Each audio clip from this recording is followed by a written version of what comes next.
उभ्या ट्रकला कारची धडक। समृद्धी महामार्गावर भीषण अपघात। एकाच कुटुंबातल्या 5 जणांचा दुर्दैवी अंत। समृद्धी महामार्गावर रविवारी धडकी भरवणारा अपघात घडलाय। सकाळी 11:30 वाजताच्या सुमारास अमरावती जिल्ह्यातील दत्तापूर पोलीस ठाण्याच्या हद्दीत हा अपघात घडला। एका भरधाव कारने थेट कंटेनरला मागून जोरदार धडक दिली आणि या भीषण अपघातात कारमधील एकाच कुटुंबातल्या 5 जणांचा जागीच मृत्यू झालाय। अपघातात मृत्यू झालेले हे 5ही जण चंद्रपूरचे रहिवासी आहेत। या कुटुंबासोबत नेमकं काय घडलं, हा थरकाप उडवणारा अपघात नेमका कसा घडला, सविस्तर समजून घेऊ।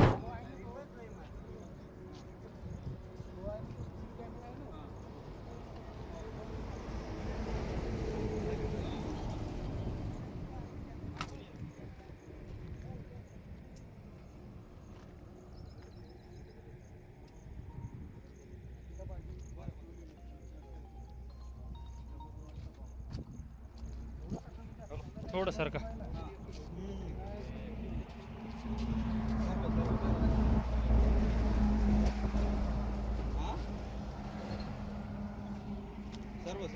घडलं असं की चंद्रपुरात राहणारे भास्कर महादेव जीवने हे आपल्या कुटुंबासोबत मारुती सुझुकी इग्निस कारनं समृद्धी महामार्गावरून प्रवास करत होते। धामणगाव रेल्वे परिसरातील एक्झिट नंबर 6 जवळ मुंबईकडे जाणाऱ्या मार्गावर त्यांच्या कारने एका कंटेनरला मागून जोरदार धडक दिली। ही धडक एवढी भीषण होती की या धडकेत कारचा अक्षरशः चक्काचूर झाला आणि कारमधील 5ही जणांचा जागीच मृत्यू झाला। या अपघातानं काही वेळ समृद्धी महामार्गावर सगळेच हादरले।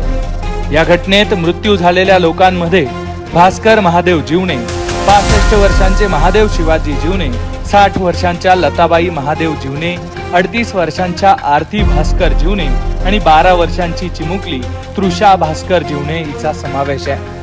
अपघाताची माहिती मिळताच दत्तापूर पोलीस ठाण्याचे अधिकारी आणि कर्मचारी तातडीनं घटनास्थळी दाखल झाले। पोलिसांनी स्थानिक नागरिकांच्या मदतीनं मृतदेह बाहेर काढले। सर्व मृतदेह शवविच्छेदनासाठी दत्तापूर मधील उपजिल्हा रुग्णालयात पाठवण्यात आलेत। या प्रकरणात दत्तापूर पोलीस ठाण्यात गुन्हा सुद्धा दाखल झालाय। अपघाताचं नेमकं कारण काय होतं, कार चालकाला डुलकी लागली की वाहनावरील नियंत्रण सुटलं, याचा सखोल तपास आता पोलीस करतायत। पण या घटनेमुळे जीवने कुटुंबावर आणि एकूणच चंद्रपूर जिल्ह्यावर शोककळा पसरली आहे। तर दुसरीकडे समृद्धी महामार्गावर सतत होणाऱ्या अपघातांमुळे प्रवाशांमध्ये सुद्धा चिंतेचं वातावरण निर्माण झालेलं आहे।